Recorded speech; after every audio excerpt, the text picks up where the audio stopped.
Hi and welcome to this video. Some time ago I have shown you my visit at AMARC, which, broadly speaking, is the aircraft boneyard of the US Air Force. This time I will continue with a little tour of the adjacent Pima Air and Space Museum in Tucson, Arizona. Now I won't show you each and every plane in all detail, it's more of a short walkthrough. Nevertheless, I'm going to give you more pieces of information on certain aircraft types. It's an impressive museum and some of the planes here are real gems. Let's start with this plane here. That's a Douglas B-18B, which was built at some point in the 30s. The B-18 is a bomber plane, and this particular aircraft was used against submarines. Can you recognize this one? That's the reconnaissance version of the F-84 Thunderstreak, which made its first flight in 1950.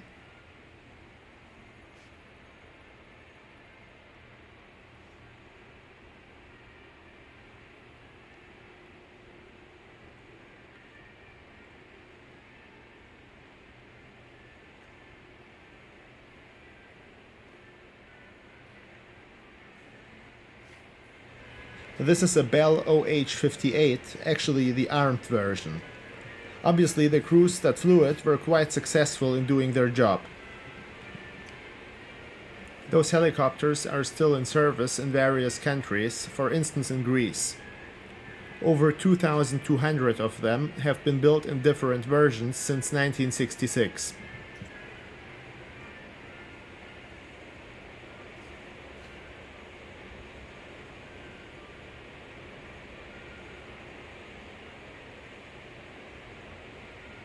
In the museum there are also some weapon systems.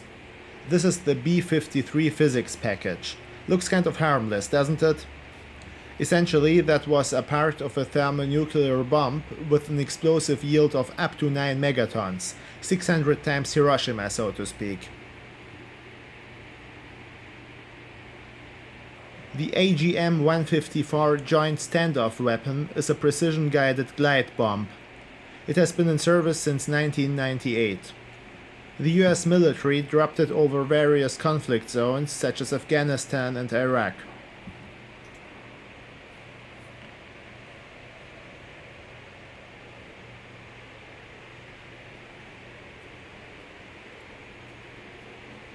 Here we have the Mk-82 Snake Eye.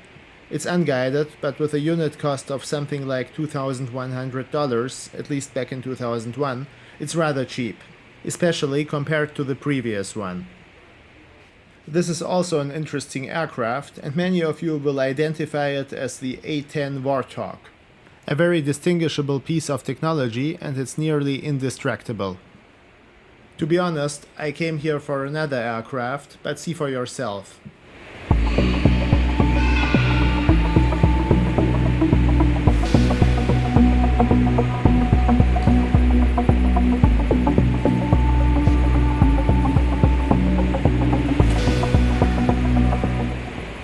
Yes, I'm talking about the SR-71, a unique strategic reconnaissance aircraft built in the 60s. They used a lot of titanium to build it, and the funny thing is that the Soviet Union supplied it, the socialist empire that this aircraft was supposed to be used against. You know, when I do my videos, I do a lot of research around the footage, and in this case I came across a little clip made by the US Air Force. And since it's in the public domain, I would like to show it to you on this occasion.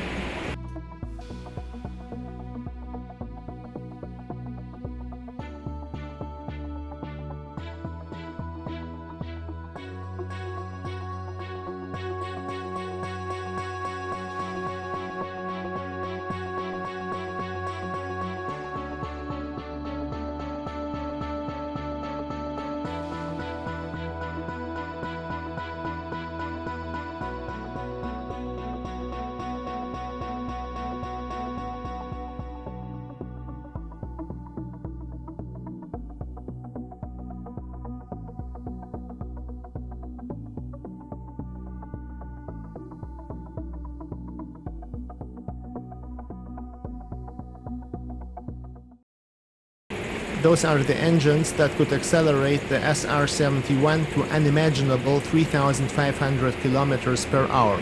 The engineers at Lockheed's Skunk Works did an incredible job.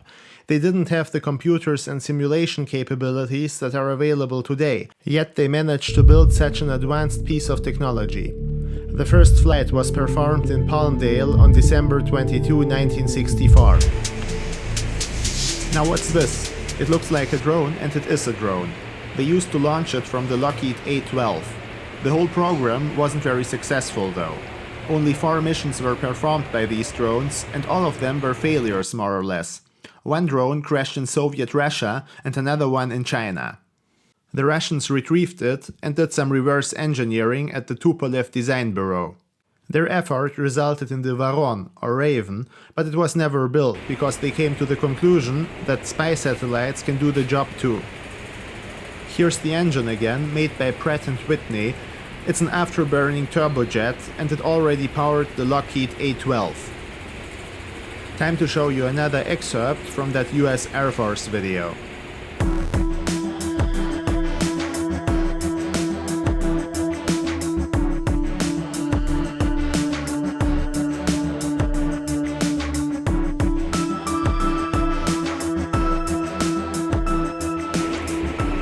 The pilot and the RSO, the reconnaissance systems officer, had to wear the high-altitude flight suit.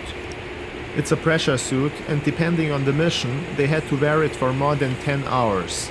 But why did the Air Force need such an exceptional plane in the first place? The CIA had conducted reconnaissance missions over Soviet airspace using the famous U-2 planes.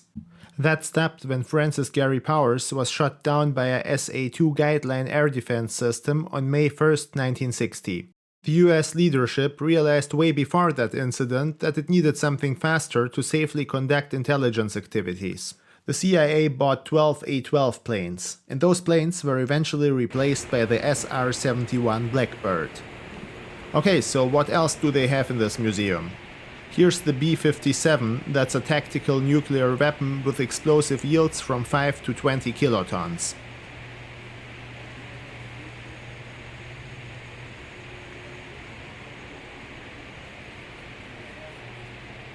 Next to it you see the B-61, which has been in service since 1968. The newest version, Mod 12, is currently being developed and it targets underground command posts.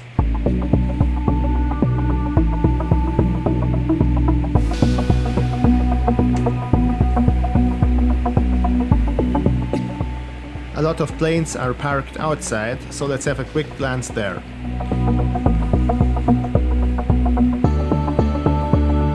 I didn't spend much time there because my skin would have burned to pieces from the desert sun.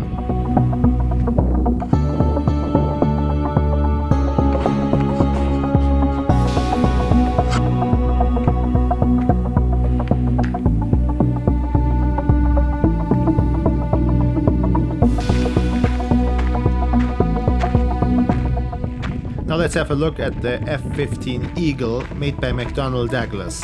It's a highly successful aircraft type. It made its first flight in 1972 and they still produce it. The one that is displayed here is a F-15A. 384 of those were built between 1972 and 1979. That's the Bronco. It's a light attack and observation aircraft.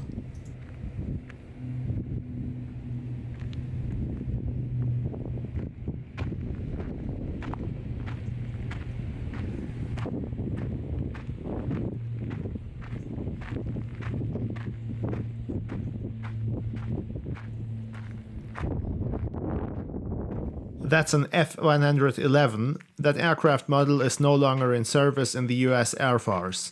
The Royal Australian Air Force phased it out in 2010. 19 of those planes flew attacks above Libya in the Operation El Dorado Canyon in 1986. One of them was shot down during that mission.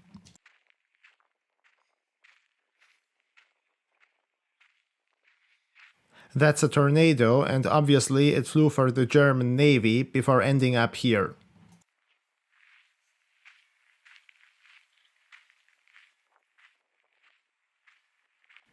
Looks like it was part of the Marinefliegergeschwader 1 in Jagel, a place in the north of Germany. It was also the first squadron in Germany that got this aircraft type. That was back in 1982. Since 1979, the Tornado has been built 992 times, and it appeared in various theaters, including the wars in Yugoslavia, in Iraq, in Libya, as well as in Afghanistan, Yemen, and Syria.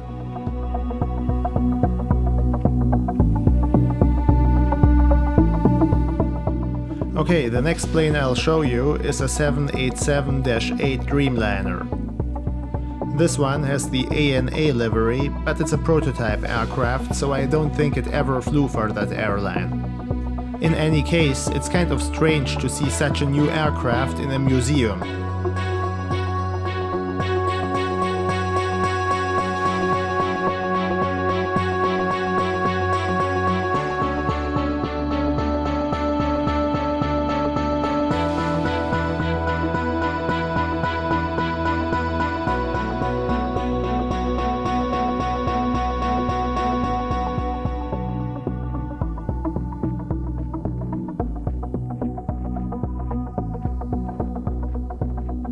From here you see some VIP planes that were operated for the US government.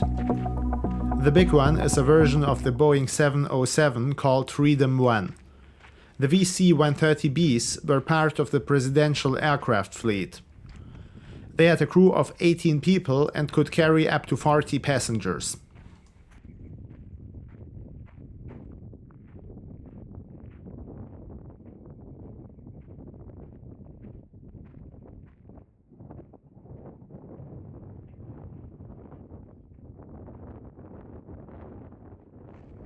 This Douglas VC-118A served as the Air Force One of both JFK and LBJ. It was the primary presidential aircraft until the VC-137 was introduced. After that, they used it for short trips to smaller airports. So what's the conclusion of this visit at the Pima Air and Space Museum? I highly recommend visiting that museum and to do the Boneyard tour as well. That's a unique experience and I absolutely enjoyed it. If you happen to be in Arizona and you're an AV geek, then this is the place to go. That's it for this time. Thank you for tuning in and have a great day wherever you're watching.